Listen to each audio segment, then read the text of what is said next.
ਸੋ ਸਾਰੇ ਵਿਊਅਰਸ ਦਾ ਅੱਜ ਵੀ ਸਾਡੇ ਚੈਨਲ ਜੀ ਫॉर ਗ੍ਰੈਟੀਟਿਊਡ ਤੇ ਬਹੁਤ ਸਵਾਗਤ ਹੈ।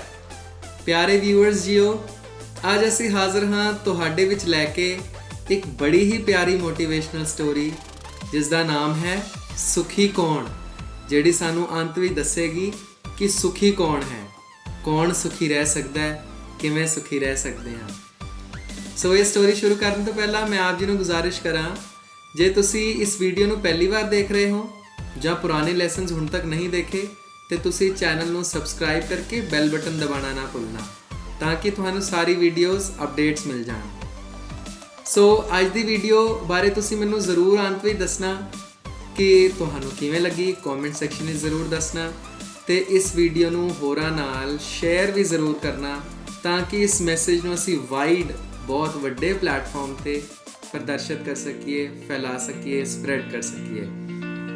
ਸੋ ਆਓ ਅੱਜ ਦੀ ਵੀਡੀਓ ਸ਼ੁਰੂ ਕਰਦੇ ਹਾਂ। ਸਭ ਤੋਂ ਪਹਿਲਾਂ ਸਾਰੇ ਵਿਊਅਰਸ ਨੂੰ ਵਾਹਿਗੁਰੂ ਜੀ ਕਾ ਖਾਲਸਾ, ਵਾਹਿਗੁਰੂ ਜੀ ਕੀ ਫਤਿਹ। ਹਾਂਜੀ ਸੋ ਵਿਊਅਰਸ, ਅੱਜ ਅਸੀਂ ਜਿਹੜੀ ਵੀਡੀਓ ਬਣਾਉਣ ਜਾ ਰਹੇ ਹਾਂ, ਜਿਹੜੀ ਤੁਸੀਂ ਸੁਣਨ ਜਾ ਰਹੇ ਹੋ, ਉਹ ਇਸ ਚੀਜ਼ ਦਾ ਫੈਸਲਾ ਕਰੇਗੀ ਕਿ ਸਭ ਤੋਂ ਸੁਖੀ ਕੌਣ ਹੈ। ਤੇ ਤੁਸੀਂ ਦੱਸ ਸਕਦੇ ਹੋ ਸਭ ਤੋਂ ਸੁਖੀ ਕੌਣ ਹੈ? ਜਿਸ ਕੋਲ ਬਹੁਤਾ ਪੈਸਾ ਹੋਵੇ ਕੀ ਉਹ ਸੁਖੀ ਹੈ? ਜੋ ਬਹੁਤ ਨਾਚ ਗਾਣੇ ਭਾਵ ਬੜਾ ਅਮਿਊਜ਼ਮੈਂਟ ਪਾਰਕਸ, ਬੜੇ ਅੱਛੇ ਇੰਜੋਏ ਰਾਈਡਸ, ਅੱਛੀ ਡੈਸਟੀਨੇਸ਼ਨ ਵਕੇਸ਼ਨਸ ਇੰਜੋਏ ਕਰਦਾ ਹੋਏ, ਹੋਰ ਸ਼ਹਿਰਾਂ ਦੀ, ਦੇਸ਼ਾਂ ਦੀ, ਪ੍ਰਦੇਸ਼ਾਂ ਦੀ ਸੈਰ ਕਰਦਾ ਹੋਏ, ਉਹ ਸੁਖੀ ਹੈ? ਜਾਂ ਜਿਸ ਕੋਲ ਹੀਰੇ ਰਤਨ ਜਵਾਹਰ ਹੋਣ, ਉਹ ਸੁਖੀ ਹੈ? ਜਿਸ ਕੋਲ ਘਰ ਪਰਿਵਾਰ ਹੋਵੇ, ਉਹ ਸੁਖੀ ਹੈ? ਜਿਸ ਕੋਲ ਦੋਸਤ ਯਾਰ ਹੋਣ, ਉਹ ਸੁਖੀ ਹੈ? ਸੋ ਆਓ ਫੈਸਲਾ ਬਾਣੀ ਤੋਂ ਲੈਂਦੇ ਹਾਂ। ਬਾਣੀ ਸਾਨੂੰ ਕਹਿੰਦੀ ਹੈ ਸੁਖ ਨਾਹੀ ਬਹੁਤੇ ਧਨ ਖਾਟੈ। ਬਹੁਤ ਜ਼ਿਆਦਾ ਧਨ ਹੋਣ ਨਾਲ ਸੁਖ ਨਹੀਂ ਆਏਗਾ। ਕਿਉਂ? ਵੱਡੇ ਵੱਡੇ ਜੋ ਦਿਸੈ ਲੋਗ ਤਿਨ ਕੋ ਵਿਆਪੈ ਚਿੰਤਾ ਰੋਗ, ਸਗਲ ਸ੍ਰਿਸ਼ਟ ਕੋ ਰਾਜਾ ਦੁਖੀਆ, ਜਾਂ ਫਿਰ ਤ੍ਰਿਸ਼ਨਾ ਵਿਰਲੇ ਕੀ ਹੀ ਬੂਝੀ ਹੈ। ਪੈਸਿਆਂ ਦੀ ਲਾਲਚ ਕਿਸੇ ਕੋਈ ਘੱਟ ਵਿਰਲੇ ਹੀ ਹੁੰਦੇ ਜਿਨ੍ਹਾਂ ਦੀ ਬੁਝਦੀ ਹੈ। ਸੋ ਗੁਰਬਾਣੀ ਕਹਿੰਦੀ ਹੈ ਸੁਖ ਨਾਹੀ ਬਹੁਤੇ ਧਨ ਖਾਟੈ, ਸੁਖ ਨਾਹੀ ਪੇਖੇ ਨ੍ਰਿਤ ਨਾਟੈ। ਨਾਚ ਗਾਣੇ ਤੇ ਅਮਿਊਜ਼ਮੈਂਟ ਨਾਲ ਵੀ ਸੁਖ ਨਹੀਂ ਆਏਗਾ। ਸੁਖ ਨਾਹੀ ਬਹੁ ਦੇਸ਼ ਕਮਾਏ, ਸਰਬ ਸੁੱਖਾਂ ਹਰ ਹਰ ਗੁਣ ਗਾਏ। ਵਾਹਿਗੁਰੂ ਦੇ ਗੁਣ ਗਾਣ ਵਿੱਚ ਹੀ ਸੁਖ ਹੈ। ਭਾਵ ਉਸਦੇ ਗੁਣ ਕਦੋਂ ਗਾਵਾਂਗੇ ਅਸੀਂ? ਜਦੋਂ ਅਸੀਂ ਸੈਟੀਸਫਾਈਡ ਹੋਵਾਂਗੇ, ਜਦੋਂ ਅਸੀਂ ਕੇਵਲ ਸੁਖੀ ਨਹੀਂ, ਅਸੀਂ ਸੰਤੋਖੀ ਹੋਵਾਂਗੇ, ਅਸੀਂ ਸੈਟੀਸਫਾਈਡ ਹੋਵਾਂਗੇ with whatever has been given to us by Almighty, ਤਾਂ ਅਸੀਂ ਸੁਖੀ ਹੋਵਾਂਗੇ। ਪਤਾ ਹੈ ਸੁਖੀ ਰਹਿਣ ਦੇ ਮੈਂ ਤੁਹਾਨੂੰ 2 ਮੰਤਰ ਦਵਾਂ। ਧਨ ਵਿੱਚ, ਪੈਸੇ ਵਿੱਚ ਉਸ ਨੂੰ ਦੇਖੋ ਜਿਹੜਾ ਸਾਡੇ ਤੋਂ ਪਿੱਛੇ ਹੈ ਤੇ ਸੁਖ ਆਏਗਾ। ਜਦੋਂ ਅਸੀਂ ਉਸ ਨੂੰ ਦੇਖਦੇ ਆ ਨਾ ਜਿਹੜਾ ਪੈਸੇ ਵਿੱਚ ਸਾਡੇ ਤੋਂ ਅੱਗੇ ਹੈ ਤੇ ਦੁੱਖ ਆਂਦਾ ਹੈ, ਬਈ ਮੈਂ ਤਾਂ 100 ਗਜ ਦੇ ਮਕਾਨ ਵਿੱਚ ਰਹਿ ਰਿਹਾ, ਫਲਾਣੇ ਕੋਲ ਤੇ 1000 ਗਜ ਦੀ ਕੋਠੀ ਹੈ, ਤੇ ਸੁੱਖ ਆਣਗੇ? ਨਹੀਂ, ਦੁੱਖ ਆਣਗੇ। ਪਰ ਧਨ ਵਿੱਚ ਜਦੋਂ ਉਸ ਨੂੰ ਦੇਖਾਂ ਜਿਹੜਾ ਮੇਰੇ ਤੋਂ ਪਿੱਛੇ ਹੈ, ਮੈਂ ਤਾਂ 100 ਗਜ ਦੇ ਮਕਾਨ ਵਿੱਚ ਰਹਿ ਰਿਹਾ ਪਰ ਫਲਾਣਾ ਤਾਂ ਫੁੱਟਪਾਥ ਤੇ ਹੀ ਸੋ ਰਿਹਾ ਹੈ, ਉਸਦਾ ਤਾਂ ਸਾਰਾ ਜੀਵਨ ਫੁੱਟਪਾਥ ਤੇ ਹੀ ਨਿਕਲਿਆ ਹੈ, ਤਾਂ ਸੁੱਖ ਆਣਗੇ। ਕਿਉਂ? ਵਾਹਿਗੁਰੂ ਲਈ ਸ਼ੁਕਰੀਆ ਨਿਕਲੇਗਾ, ਅਸੀਸਾਂ ਨਿਕਲਣਗੀਆਂ ਵਾਹਿਗੁਰੂ ਦੀਆਂ ਫਿਰ ਸਾਡੇ ਲਈ, ਤਾਂ ਸੁੱਖ ਆਣਗੇ। Satisfaction brings harmony. ਸੋ ਸੁਖ ਲੈਣ ਦਾ ਸਭ ਤੋਂ ਵਧੀਆ ਤਰੀਕਾ ਹੈ ਬੀ ਸੈਟੀਸਫਾਈਡ। ਇਸ ਨੂੰ ਅਸੀਂ ਕਹਾਣੀ ਨਾਲ ਪ੍ਰਦਰਸ਼ਿਤ ਕਰਾਂਗੇ। ਪਹਿਲਾ ਫਾਰਮੂਲਾ ਮੈਂ ਦੱਸਿਆ ਸੀ ਕਿ ਸੁਖ ਉਦੋਂ ਆਣਗੇ ਜਦੋਂ ਅਸੀਂ ਧਨ ਵਿੱਚ ਉਸ ਨੂੰ ਦੇਖਾਂ ਜਿਹੜਾ ਸਾਡੇ ਤੋਂ ਪਿੱਛੇ ਹੈ, ਤੇ ਦੂਸਰਾ ਹੈ ਧਰਮ ਵਿੱਚ, ਰਿਲੀਜਨ ਵਿੱਚ, ਸਪਿਰਿਚੁਅਲਿਟੀ ਵਿੱਚ, ਗੁਣਾਂ ਵਿੱਚ ਉਸ ਨੂੰ ਦੇਖਾਂ ਜਿਹੜਾ ਮੇਰੇ ਤੋਂ ਅੱਗੇ ਹੈ, ਤਾਂ ਸੁਖ ਆਣਗੇ। ਇਸ ਸੈਟੀਸਫੈਕਸ਼ਨ ਨੂੰ ਮੈਂ ਇੱਕ ਸਟੋਰੀ ਰਾਹੀਂ ਤੁਹਾਨੂੰ ਸੁਣਾਉਂਦਾ। ਬੜੀ ਅੱਛੀ ਸਟੋਰੀ ਲੱਗੇਗੀ ਤੁਹਾਨੂੰ, ਬੜਾ ਅੱਛਾ ਮੋਰਲ ਦੇਗੀ ਸਾਨੂੰ ਕਿ ਸੁਖੀ ਕਿਵੇਂ ਹੋਈਦਾ। ਸੋ ਇਹ ਸਟੋਰੀ ਸ਼ੁਰੂ ਹੁੰਦੀ ਹੈ ਇੱਕ ਕਿਸਾਨ ਦੀ ਜ਼ਿੰਦਗੀ ਚੋਂ। ਇੱਕ ਕਿਸਾਨ ਹੈ, ਆਮ ਲੇਬਰ ਹੈ, ਦਿਹਾੜੀਦਾਰ ਹੈ, ਆਪਣੀ ਜ਼ਮੀਨ ਵਾਹੁੰਦਾ ਹੈ, ਜ਼ਮੀਨ ਤੇ ਫਸਲ ਉਗਾਉਂਦਾ ਹੈ। ਛੋਟਾ ਜਿਹਾ ਜ਼ਮੀਨ ਦਾ ਟੁਕੜਾ ਉਸ ਕੋਲ, ਜਿਸ ਰਾਹੀਂ ਉਹ ਫਸਲਾਂ ਉਗਾ ਕੇ ਤੇ ਆਪਣੇ ਘਰ ਦਾ ਗੁਜ਼ਾਰਾ ਕਰਦਾ ਹੈ। 2-3 ਗਾਵਾਂ ਵੀ ਹੈ ਜਿਸ ਦਾ ਦੁੱਧ ਵੇਚ ਕੇ ਉਹ ਆਪਣਾ ਘਰ ਪਰਿਵਾਰ ਚਲਾ ਰਿਹਾ ਹੈ। ਉਸਦੇ ਬੱਚੇ ਤੇ ਉਹ ਬੜੇ ਖੁਸ਼ ਹਨ। ਪਤਾ ਹੈ ਕਿਉਂ? ਕਿਉਂਕਿ ਉਹ ਛੋਟੇ ਦੇ ਜ਼ਮੀਨ ਦੇ ਟੁਕੜੇ 'ਚ ਹੀ ਉਹ ਬੇਹੱਦ ਸੈਟੀਸਫਾਈਡ ਹਨ। ਉਹ ਸੰਤੋਖੀ ਹੈ, ਸੰਤੁਸ਼ਟ ਹੈ ਤਾਂ ਉਹ ਖੁਸ਼ ਹੈ, ਤੇ ਉਹ ਖੁਸ਼ ਹੈ ਕਿਉਂਕਿ ਉਹ ਸੰਤੁਸ਼ਟ ਹੈ। ਸੋ ਉਸ ਕਿਸਾਨ ਦਾ ਜੀਵਨ ਬਹੁਤ ਅੱਛਾ ਚੱਲ ਰਿਹਾ ਸੀ ਕਿਉਂਕਿ ਉਹ ਸੰਤੁਸ਼ਟ ਸੀ। ਛੋਟੇ ਜਿਹੇ ਜ਼ਮੀਨ ਦੇ ਟੁਕੜੇ 'ਚ 2 ਗਾਵਾਂ ਵਿੱਚ ਹੀ ਬਹੁਤ ਖੁਸ਼ ਸੀ, ਤੇ ਉਹ ਖੁਸ਼ ਸੀ ਕਿਉਂਕਿ ਉਹ ਸੰਤੁਸ਼ਟ ਸੀ। ਸੋ ਇਹ 2 ਗੱਲਾਂ ਪੈਰਲਲ ਚੱਲਦੀਆਂ।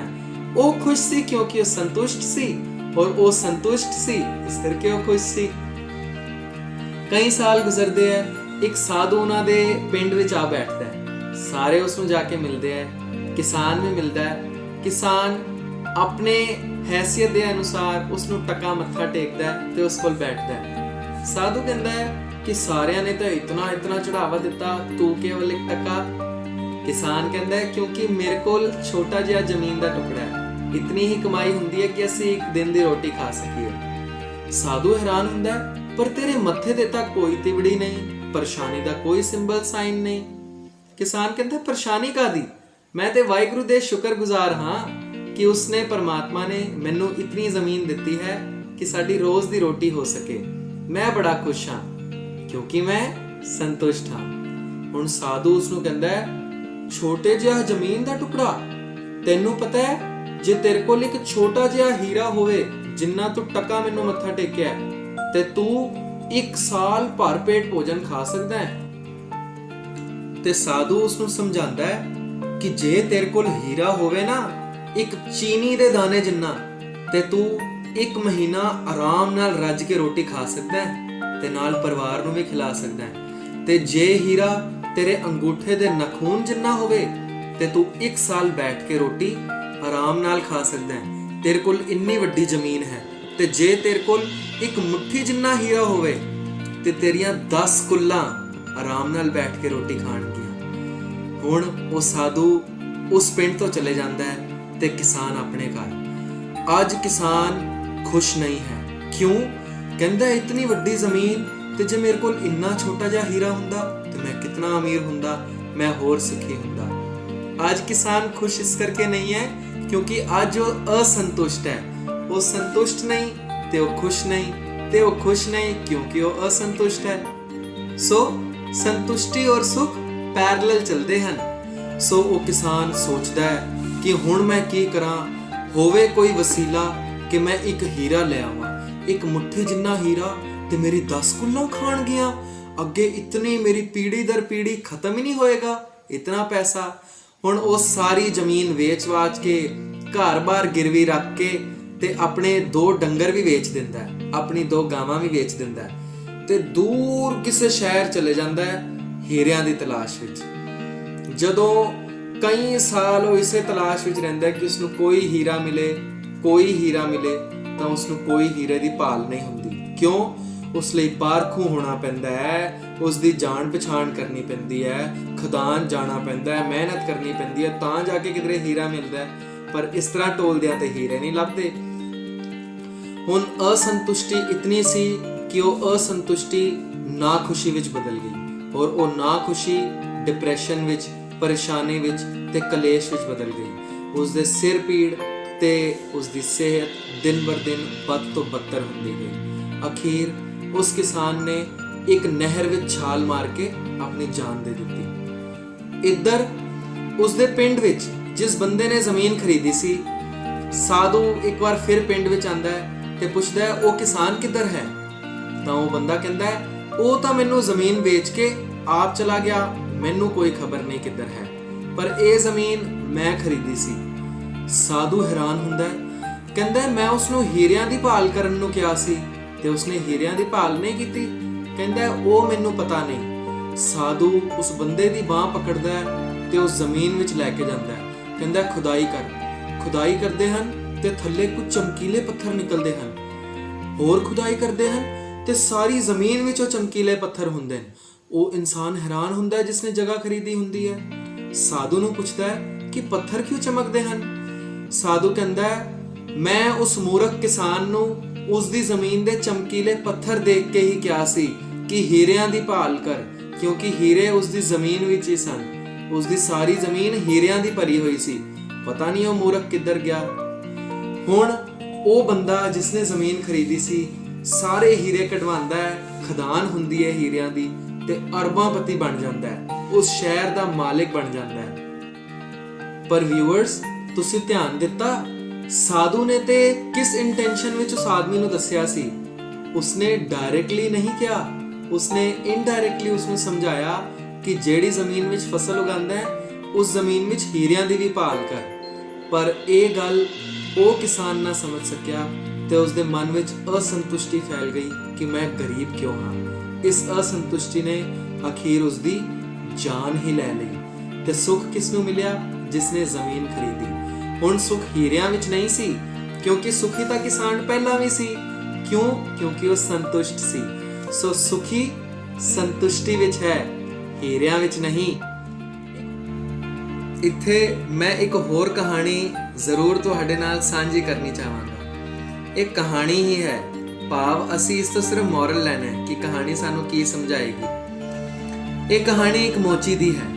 ਉਹ ਮੋਚੀ ਬੜਾ ਖੁਸ਼ ਸੀ ਕਿਉਂਕਿ ਉਹ ਸੰਤੁਸ਼ਟ ਸੀ, ਤੇ ਉਹ ਸੰਤੁਸ਼ਟ ਸੀ ਕਿਉਂਕਿ ਉਹ ਖੁਸ਼ ਸੀ। ਸੋ ਉਹ ਮੋਚੀ ਇਤਨਾ ਕੋਈ ਕਮਾ ਸਕਦਾ ਸੀ ਕਿ ਪਰਿਵਾਰ ਇੱਕ ਦਿਨ ਦੀ ਰੋਟੀ ਖਾ ਸਕੇ। ਰੋਜ਼ ਉਹ ਆਪਣੇ ਕੰਮ ਤੇ ਨਿਕਲਦਾ, ਇੱਕ ਛਪਰੀ ਥੱਲੇ ਬੈਠਦਾ ਤੇ ਲੋਕਾਂ ਦੇ ਜੂਤੇ ਗੰਢਦਾ ਸੀ, ਜੂਤੇ ਸਿਲਦਾ, ਜੂਤੇ ਬਣਾਉਂਦਾ ਸੀ। ਇੱਕ ਦਿਨ ਉਸਦੀ ਭੋਲੇ ਭਾਵ ਉਸਦੇ ਪਿਆਰ ਤੇ ਤਰਸ ਖਾ ਕੇ ਇੱਕ ਆਦਮੀ ਉਸ ਕੋਲ ਆਉਂਦਾ ਹੈ, ਫਕੀਰ ਹੁੰਦਾ ਹੈ। ਉਹ ਮੋਚੀ ਨੂੰ ਇੱਕ ਪੱਥਰ ਦਿੰਦਾ ਹੈ, ਕਹਿੰਦਾ ਹੈ ਇਹ ਪੱਥਰ ਦਾ ਨਾਮ ਹੈ ਪਾਰਸ। ਹੁਣ ਸਾਨੂੰ ਪਤਾ ਹੈ ਕਿ ਪਾਰਸ ਕੀ ਹੁੰਦਾ ਹੈ। ਐਸੀ ਚੀਜ਼ ਜਿਹੜੀ ਲੋਹੇ ਨਾਲ ਛੂਏ ਤੇ ਲੋਹੇ ਨੂੰ ਸੋਨਾ ਬਣਾ ਦਿੰਦੀ ਹੈ। ਉਸ ਫਕੀਰ ਨੇ ਕਿਹਾ, ਤੇਰੇ ਉਦਾਰ ਚਿੱਤ, ਤੇਰੀ ਪ੍ਰਸੰਨਤਾ, ਤੇਰੇ ਭੋਲੇ ਭਾਵ ਤੇ ਮੈਂ ਬੜਾ ਖੁਸ਼ ਹੋਇਆ ਤੇ ਇਹ ਅੱਜ ਤੋਂ ਬਾਅਦ ਪਾਰਸ ਤੇਰਾ। ਮੈਂ 1 ਸਾਲ ਬਾਅਦ ਇੱਕ ਮੇਲੇ ਤੋਂ ਲੌਟਾਂਗਾ ਤੇ ਉਦੋਂ ਤੱਕ ਤੂੰ ਇਹ ਪਾਰਸ ਨੂੰ ਇਸਤੇਮਾਲ ਕਰਕੇ ਜਿੰਨੀ ਜਾਇਦਾਦ ਬਣਾਉਣੀ ਚਾਹੇ ਬਣਾ ਸਕਦਾ ਹੈ। ਉਹ ਮੋਚੀ ਕਿਉਂਕਿ ਬੜਾ ਸੰਤੁਸ਼ਟ ਸੀ ਤੇ ਉਸਨੇ ਕਿਹਾ ਠੀਕ ਹੈ, ਇਹ ਛਪਰੀ ਦੇ ਉੱਪਰ ਰੱਖ ਦੇ। ਤੇ ਛਪਰੀ ਦੇ ਅੰਦਰ ਛੋਟੀ ਜਿਹੀ ਜਗ੍ਹਾ ਸੀ, ਉਸ ਫਕੀਰ ਨੇ ਉੱਥੇ ਰੱਖ ਦਿੱਤਾ। ਸਾਲ ਬਾਅਦ ਜਦੋਂ ਫਕੀਰ ਮੇਲੇ ਤੋਂ ਲੌਟ ਰਿਹਾ ਸੀ ਤੇ ਉਸਨੇ ਸੋਚਿਆ ਕਿ ਹੁਣ ਸ਼ਹਿਰ ਜਾਵਾਂਗਾ, ਮੇਰਾ ਬੜਾ ਆਦਰ ਹੋਏਗਾ ਕਿਉਂਕਿ ਉਹ ਮੋਚੀ ਤੇ ਸ਼ਹਿਰ ਦਾ ਰਾਜਾ ਬਣਿਆ ਹੋਏਗਾ। ਉਸਨੇ ਕਿਤਨੀ ਜਾਇਦਾਦ ਇਕੱਠੀ ਕਰ ਲਈ ਹੋਏਗੀ, ਕਿਤਨੇ ਸੋਹਣੇ ਮਹਿਲ ਬਣਾਏ ਹੋਣਗੇ। ਤੇ ਇਹੀ ਸੋਚਾਂ ਵਿੱਚ ਉਹ ਸ਼ਹਿਰ ਦੇ ਅੰਦਰ ਜਾਂਦਾ ਹੈ ਤੇ ਨਜ਼ਰ ਮਾਰਦਾ ਹੈ ਕਿ ਕੋਈ ਮਹਿਲ ਜਿਹੜਾ ਬੇहद ਖੂਬਸੂਰਤ ਹੋਵੇ, ਦੇਖਾਂ ਸਹੀ ਉਸ ਮੋਚੀ ਦਾ ਹੈ, ਪਰ ਉਸਨੂੰ ਐਸਾ ਕੋਈ ਮਹਿਲ ਨਹੀਂ ਦਿਖਦਾ ਜਿਹੜਾ ਮੋਚੀ ਦਾ ਹੋਵੇ। ਉਹ ਉਸੇ ਜਗ੍ਹਾ ਤੇ ਜਾਂਦਾ ਹੈ ਜਿੱਧਰ ਮੋਚੀ ਦੀ ਛਪਰੀ ਹੁੰਦੀ ਹੈ। ਉਹ ਦੇਖਦਾ ਹੈ ਤੇ ਦੇਖ ਕੇ ਹੈਰਾਨ ਹੁੰਦਾ ਹੈ ਕਿ ਮੋਚੀ ਅੱਜ ਵੀ ਛਪਰੀ ਥੱਲੇ ਬੈਠਿਆ ਹੈ ਤੇ ਜੂਤੇ ਹੀ ਗੰਢੀ ਜਾ ਰਿਹਾ ਹੈ। ਉਹ ਮੋਚੀ ਨੂੰ ਕਹਿੰਦਾ ਹੈ, ਭੱਲਿਆ ਪੁਰਖਾ, ਸਾਲ ਪਹਿਲਾਂ ਤੈਨੂੰ ਪਾਰਸ ਦਿੱਤਾ ਸੀ ਤਾਂ ਕਿ ਤੂੰ ਅਮੀਰ ਹੋਵੇਂ, ਤੂੰ ਕਿੱਥੇ ਰੱਖਿਆ ਹੀ ਪਾਰਸ? ਮੋਚੀ ਕਹਿੰਦਾ, ਅੱਛਾ, ਮੈਨੂੰ ਤਾਂ ਚੇਤੇ ਨਹੀਂ ਕਿ ਤੂੰ ਕੁਝ ਦਿੱਤਾ ਸੀ, ਕਿੱਥੇ ਰੱਖਿਆ ਸੀ ਪਾਰਸ? ਮੋਚੀ ਫਕੀਰ ਨੂੰ ਪੁੱਛਦਾ ਹੈ ਕਿ ਪਾਰਸ ਤੂੰ ਮੈਨੂੰ ਦਿੱਤਾ ਸੀ ਤੇ ਮੇਰੇ ਹੱਥ ਵਿੱਚ ਦਿੱਤਾ ਸੀ? ਫਕੀਰ ਕਹਿੰਦਾ ਹੈ, ਨਹੀਂ, ਮੈਂ ਤਾਂ ਉਸ ਕੋਨੇ ਤੇਰੀ ਛਪੜੀ ਵਿੱਚ ਰੱਖਿਆ ਸੀ। ਤੇ ਮੋਚੀ ਕਹਿੰਦਾ ਹੈ, ਫਿਰ ਉਸੇ ਕੋਨੇ ਚੋਂ ਕੱਢ ਲੈ, ਮੈਂ ਤੇਰੇ ਪਾਰਸ ਨੂੰ ਵੇਖਿਆ ਤੱਕ ਨਹੀਂ। ਹੁਣ ਉਸ ਕੋਨੇ ਜਾਲੇ ਲੱਗ ਚੁੱਕੇ ਹੁੰਦੇ ਤੇ ਉਹ ਫਕੀਰ ਜਦੋਂ ਦੇਖਦਾ ਤੇ ਪਾਰਸ ਵਾਕਈ ਉੱਧਰ ਪਿਆ ਹੁੰਦਾ ਹੈ। ਉਹ ਹੈਰਾਨ ਹੁੰਦਾ ਹੈ ਤੇ ਮੋਚੀ ਨੂੰ ਪੁੱਛਦਾ ਹੈ ਕਿ ਤੂੰ ਪਾਰਸ ਨਾਲ ਸੋਨਾ ਕਿਉਂ ਨਾ ਬਣਾਇਆ? ਮੋਚੀ ਉਸ ਨੂੰ ਕਹਿੰਦਾ ਹੈ, ਮੈਂ ਦੇਖਿਆ ਜਿਨ੍ਹਾਂ ਕੋਲ ਸੋਨਾ ਹੈ ਉਹ ਕਿਹੜੇ ਖੁਸ਼ ਹਨ, ਜਿਨ੍ਹਾਂ ਕੋਲ ਕੋਠੀਆਂ ਹੈ, ਬੰਗਲੇ ਹੈ, ਉਹ ਕਿਹੜੇ ਖੁਸ਼ ਹਨ। ਮੇਰੇ ਕੋਲ ਰੋਜ਼ ਵੱਡੇ ਵੱਡੇ ਸ਼ਾਹੂਕਾਰ ਆਉਂਦੇ ਨੇ, ਕੋਈ ਆਪਣੇ ਜੂਤੇ ਪਾਲਿਸ਼ ਕਰਾਉਣ ਤੇ ਕੋਈ ਜੂਤੇ ਸਿਲਵਾਉਣ। ਤੇ ਕਈ ਵਾਰ ਉਹ ਆਪਣੇ ਦੁਖੜੇ ਮੇਰੇ ਨਾਲ ਵੀ ਰੋਜ਼ ਆਉਂਦੇ ਨੇ।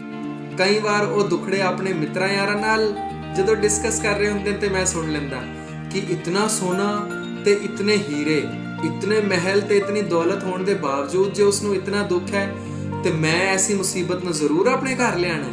ਮੈਂ ਵਾਹਿਗੁਰੂ ਦੀ ਰਜ਼ਾ ਵਿੱਚ ਖੁਸ਼ ਹਾਂ ਕਿਉਂਕਿ ਮੈਂ ਸੰਤੁਸ਼ਟ ਹਾਂ, ਔਰ ਮੈਂ ਸੰਤੁਸ਼ਟ ਹਾਂ ਕਿਉਂਕਿ ਮੈਂ ਖੁਸ਼ ਹਾਂ।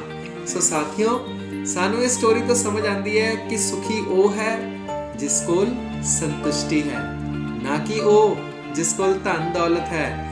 ਕਿਉਂਕਿ ਵੱਡੇ ਵੱਡੇ ਰਾਜਨ ਅਰ ਭੂਮਨ ਤਾਂ ਕਿ ਤ੍ਰਿਸ਼ਨ ਨਾ ਬੂਝੀ, बड़े बड़े जो दिसे लोग तिनको व्यापै चिंता रोग, सगल सृष्ट को राजा दुखिया।